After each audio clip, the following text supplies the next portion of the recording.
I am Philip, son of Amyntas III, born in 382 BCE in the kingdom of Macedon. I came into the world during a time of turmoil and upheaval, but little did I know that fate had destined me to lead Macedon to heights it had never known.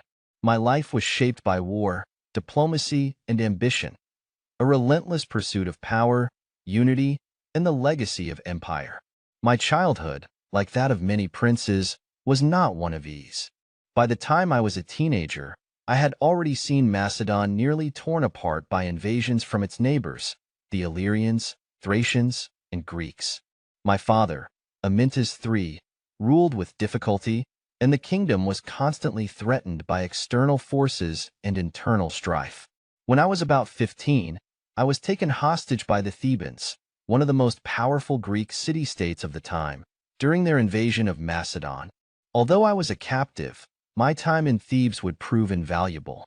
There, I was exposed to Greek military tactics and culture, learning from the greatest minds of the time.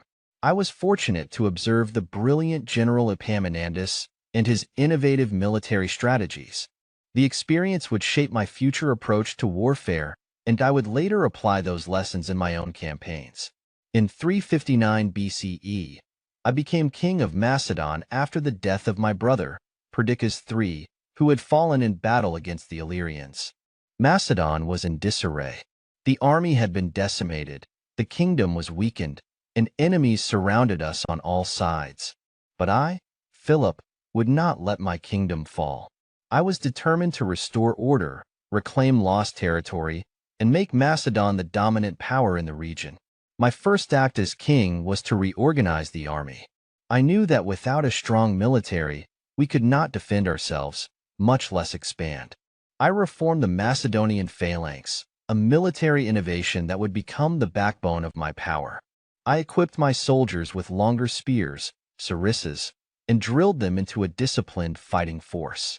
The phalanx was nearly impenetrable in battle, and this innovation gave me a decisive edge over my enemies. With my new army, I turned my attention to the Illyrians, who had long been a threat to Macedon. In a swift and decisive campaign, I defeated them, securing the northern borders of my kingdom. This victory was not just a military triumph, it was a statement. Macedon was no longer weak. We were a force to be reckoned with. War alone could not secure my kingdom, so I turned to diplomacy as well. I married multiple women from influential royal families across the region, using marriage as a tool to secure alliances. Each marriage brought me closer to my goal of stabilizing Macedon and expanding my influence. I married Audata, an Illyrian princess, to secure peace with the Illyrians, and then I wed Olympias of Epirus, a union that would produce my most famous son, Alexander. Through these alliances, I consolidated my power and expanded Macedon's influence. By securing peace with my neighbors through diplomacy and marriage, I could focus on more ambitious goals, the conquest of Greece and the unification of the Greek states under my leadership. My next great challenge was to bring the fractious Greek city-states under my control. For centuries, they had been embroiled in wars with each other, wasting their potential on internal conflicts. I saw the opportunity to unite them under Macedonian rule, but I knew it would not be easy. The Greeks had long looked down upon us Macedonians as barbarians, but I would show them that Macedon was no less civilized or powerful than any Greek state. In 356 BCE, I embarked on a campaign to conquer the Thracians and Paeonians to the east.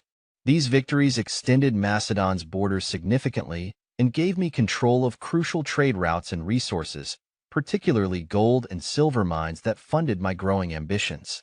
I then turned my gaze south to Thessaly, where I intervened in their internal conflicts and was rewarded with the title of Archon, giving me control over their military forces. This was a key step in my plan to dominate Greece. In 355 BCE, the Phocians, one of the Greek states, had seized the sanctuary at Delphi, an act that ignited the Third Sacred War. I saw an opportunity to present myself as a savior of the Greek world. By 352 BCE, I had crushed the Phocians and restored the sanctuary to the Amphictyonic League, the religious council that oversaw the sacred sites of Greece. This victory was more than just military. It was political. By positioning myself as the defender of Greek religion and tradition, I gained the support of many Greek states who had previously been skeptical of Macedon's power. The war allowed me to extend my influence deeper into central Greece. In 338 BCE, the decisive moment came at the Battle of Kyrenia. I faced the combined forces of Athens and Thebes, the two most powerful city-states in Greece. My son, Alexander, fought bravely at my side, leading the cavalry and breaking the Theban sacred band, an elite unit known for their prowess in battle. It was a bloody day, but we emerged victorious. The Greek city-states had been crushed, and their independence was no more. After Kyrenia, I established the League of Corinth, a federation of Greek states under my hegemony. While they retained nominal independence, in reality, they answered to me. For the first time in history, Greece was united, not by the will of the city-states but by the power of Macedon. With Greece under my control, I set my sights on the Persian Empire. I had long dreamed of avenging the Greek cities that had fallen under Persian domination and expanding Macedon's power even further. I began preparations for a massive campaign, gathering troops and resources for an invasion. I knew that the Persians, with their vast empire stretching from Anatolia to Egypt and beyond, would be a formidable enemy, but I believed that with my army and leadership, I could defeat them. However, fate had other plans. In 336 BCE, at the height of my power, I was assassinated at the wedding of my daughter Cleopatra. The circumstances of my death remain shrouded in mystery. Some say it was personal revenge, others claim political intrigue, perhaps even instigated by my own wife, Olympias. Whatever the cause, my life was cut short before I could realize my ultimate goal of conquering Persia. But my legacy did not die with me. My son, Alexander, inherited my kingdom and my ambition. He would go on to achieve what I had only begun, conquering Persia and spreading Macedonian rule across the known world. Alexander's conquest would ensure that the name of Philip and the power of Macedon would be remembered for centuries to come. As I look back on my life, I see a kingdom transformed. When I ascended to the throne, Macedon was a weak and fractured state, surrounded by enemies and on the verge of collapse.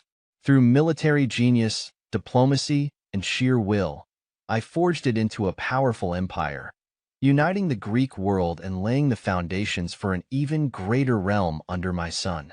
I revolutionized warfare with the creation of the Macedonian phalanx, a military formation that dominated the battlefield for generations. I redefined the role of the king, not just as a ruler but as a military commander, diplomat, and unifier.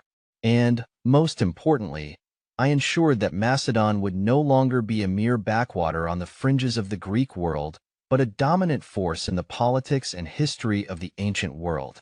I am Philip II of Macedon, and though my reign ended in blood, my legacy lives on in the empire that my son, Alexander, would build. Through my achievements, I reshaped the course of history, and the world would never be the same again.